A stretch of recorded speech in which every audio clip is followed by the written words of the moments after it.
नमस्कार मित्रांनो, जय महाराष्ट्र। मित्रांनो, निवडणुकापूर्वीच एकनाथ शिंदेंना देखील मोठा धक्का बसण्याची शक्यता राज्याच्या राजकारणातून वर्तवण्यात येत आहे। मित्रांनो, काय सविस्तर बातमी जाणून घेऊया व्हिडिओच्या माध्यमातून। व्हिडिओ संपूर्ण पहा आणि मित्रांनो, चॅनलवर नवीन असाल तर चॅनलला नक्की सबस्क्राइब करा। तर जाणून घेऊया सविस्तर बातमी।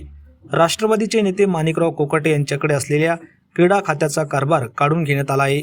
मुख्यमंत्री देवेंद्र फडणवीस यांनी राज्यपालाकडे तशी शिफारस केली होती। मंत्री कोकाटे यांचा राजीनामा म्हणजे निसटण्याचे सगळे मार्ग संपल्याने नाईलाजाने घेतलेला हा निर्णय आहे।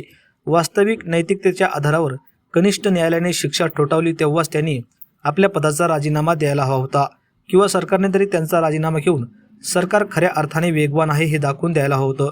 यामुळे किमान कायद्याचा सन्मान तरी राखला गेला असता आणि कायदा व न्याय हे सर्वांसाठी समान आहे असा चांगला संदेश समाजात गेला असता, असे मत रोहित पवार यांनी व्यक्त केले आहे।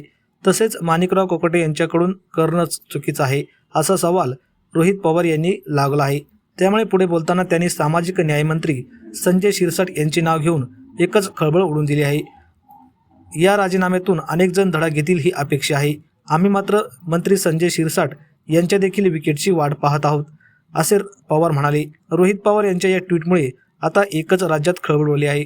मित्रांनो, शिंदे गटाचे वादग्रस्त नेते संजय शिरसाट हे देखील अनेक वादामध्ये अडकले होते। त्यामुळे त्यांचा देखील राजीनामा घ्यावा का आणि त्यांचे देखील मंत्रिपद हे गेलं पाहिजे का? आपल्याला काय वाटतं मित्रांनो? आपल्या प्रतिक्रिया कमेंटच्या माध्यमातून नक्की व्यक्त करा।